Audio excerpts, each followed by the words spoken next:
For so long, I thought to be a Christian, we had to follow all these rules. For years and years, I would strive for perfection, and every time I failed, I never understood why. When I failed, I felt like I was further away from God. And when I sinned, we would both take steps back.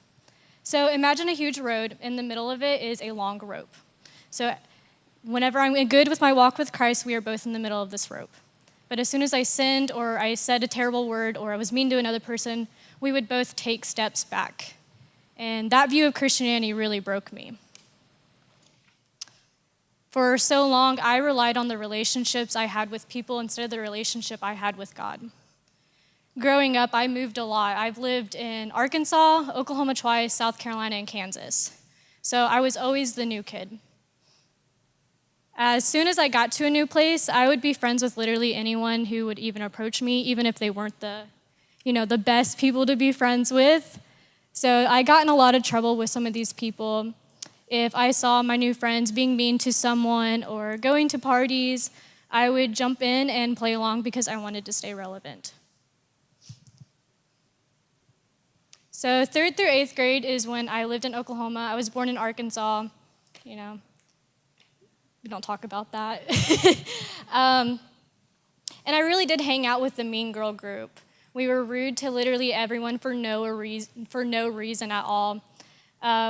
This one girl we were rude to every single day just because of the way she dressed or how she talked. The things she was interested in, we would just pick at her for it.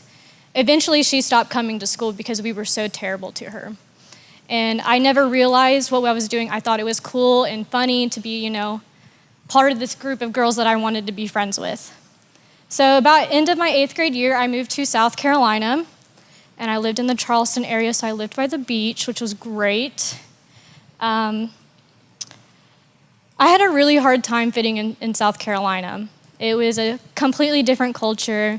To get into the school, you had to go past so many different police officers. There was security at every end of the hallway. Every passing period, there's about 4 different fights. During lunchtime, I saw one time a girl got stabbed with a screwdriver, and it was just not a healthy place to be in. So I became really self-conscious about how I was acted around these other kids because I was scared that I was going to end up getting hit or bullied, and that time did come around for me to get, bullied, and I dressed differently than them. I didn't talk the same way as them. So every morning I'd walk into the hallway and I'd get shoved into my locker or I'd get called a terrible name, and it really broke me down because now I realized what I was doing to that one girl because I didn't want to go to school anymore. I lasted 3 days in that school, guys. I couldn't last any longer. So I can't imagine what I did to that one girl that lasted years with me. The bullying kind of stopped because I started going to a private school. My dad was the pastor at this. He was assistant pastor at this church. So I was kind of known already. I stayed low. I was really depressed. I locked myself in my room all day long. The only times I would go out was for soccer practice or to go get dinner. I began to get a little bit more involved with the youth group, but some of the kids there, I started hanging out with the bad group. So around Thanksgiving, my freshman year, we all snuck out before Thanksgiving, and we got pulled over by the police. Little did I know that these kids were going to go buy drugs and were going to go into the park and do terrible things. So the police officer asked us what we were doing, and I was like, oh, we're just hanging out, nothing's going on. And then they found out that they caught the guy that was selling drugs to the kids I was hanging out with. So I got sent home, and we had to talk to my parents about why I snuck out, and they thought that I was doing drugs, so I was on lockdown for another 6 months, even though I was already on lockdown because I locked myself in my room all day long. So now I had no social interaction. I was all by myself 100% of the time, and I was really angry with God because why would God, I felt like I was blessed with these new friends that I apparently had, but it turns out that they weren't the right people for me, so God took them away. I moved to Kansas about 18 months into living in South Carolina. I met a guy there, and he became my boyfriend. We dated for about 2 years. I decided that I didn't really want to be anything to do with the church or even participate with anyone that was a Christian. So me and this guy, all my attention was on him. Like, I didn't pay attention to God or my family. I was only with him. I felt like he was the only stable thing I had, because moving around, I didn't feel like it was any of my decision to go any of these places. So I needed something stable, and I decided it should be a person. About halfway through me and this guy's relationship, I moved back to Owasso, Oklahoma, and we did long distance, so I decided to do online school. So again, I had no friends. He was the only person I really paid attention to. I was still really angry with God because I felt like I had no friends, and all I had was this guy, and I didn't understand why I was being treated this way, and I felt like I was being punished. I was angry with God because he kept taking me away from the people I felt like I loved. I was never home, and I just felt alone. We broke up a little bit before our 2-year mark, actually, and the relationship really did destroy me. I didn't know who I was. I had no friends, no relationship with God, and I was extremely dependent on this guy. During this breakup time, I started to go back to the party scene. So every single night, I would go out, leave my house at 10, and not get home till 5 in the morning sometimes. We would literally just do stupid things all night long. We would run from the cops. We would hide in bushes from them.